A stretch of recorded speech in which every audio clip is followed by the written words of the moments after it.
Hi, my name is Paul. Welcome to Sagamore Woodshop. This video is going to be kind of an overview about the creation of the sculpture I made of the actor Rondo Hatton. Um, it's not going to get into every little detail of the process, but just more of an overview. If you do have questions, please feel free to comment below. Please enjoy.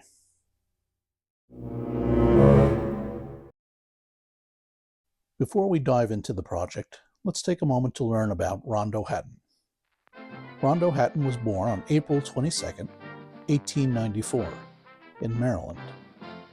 His family eventually settled in Tampa, Florida. During his senior year of high school, Rondo was voted handsomest boy in his class.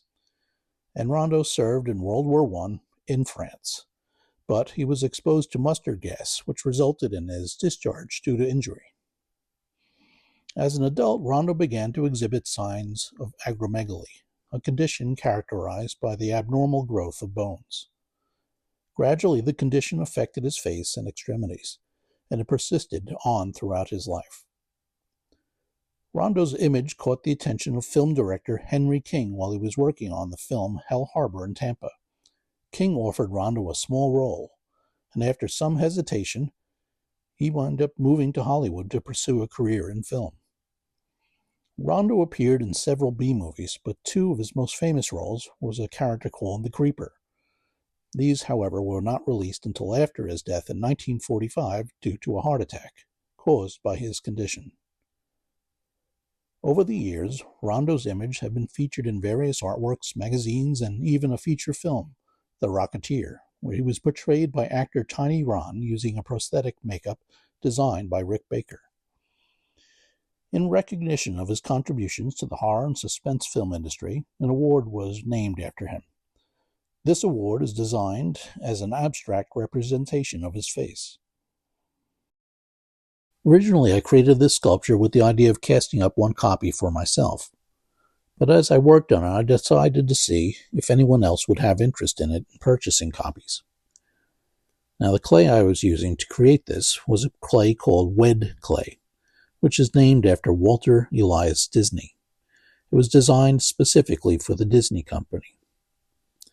Working with wet clay is enjoyable. It captures intricate details as it hardens, and it's a natural material, but it does dry out in time. To prevent this, I kept the sculpture damp, and after completing my work for the day, I would wrap it in towels and plastic to prevent it from getting any drier than necessary.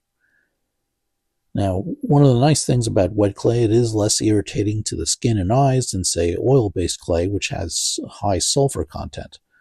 And cleanup is easy since it is water-based.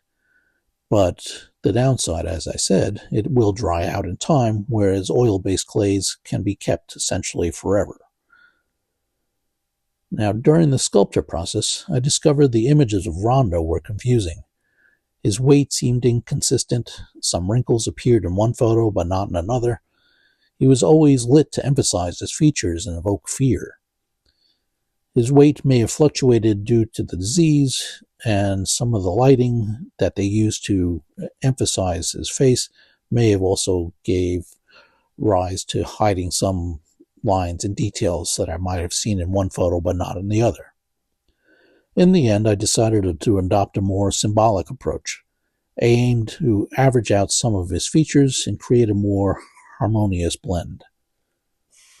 Some of the other things I did was to make modifications to accommodate the casting process.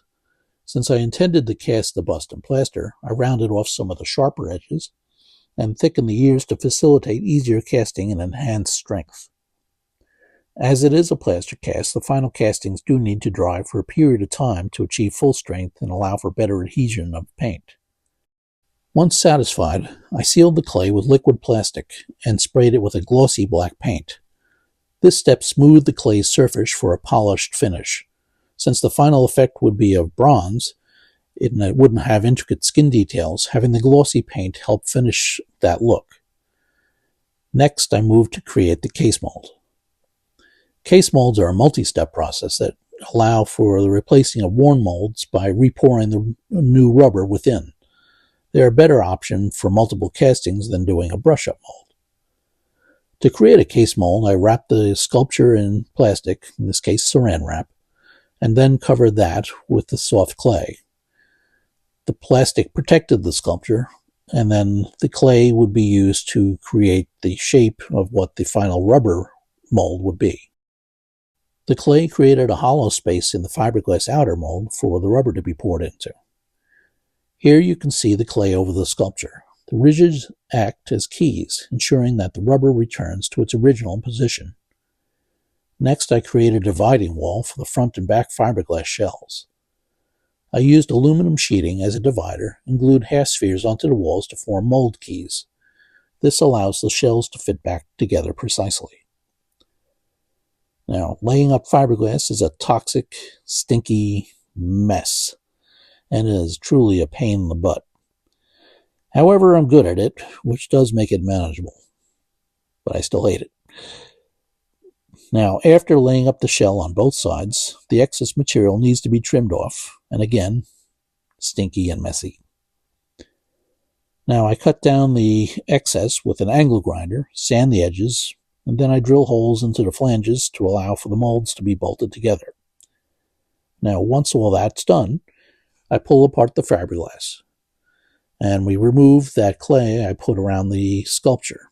Remove the saran wrap, and then get back to the original detailed sculpture and do some touch-ups and prepare it for the rubber to be poured. In this case, I poured the rubber in one piece and cut it apart with a knife after it cured.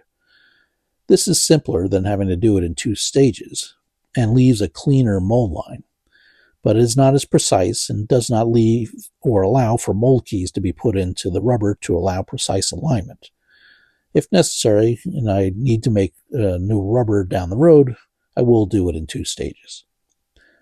The end result is, when we take all this apart, is kind of a ruined original clay sculpture. But that doesn't matter at this point.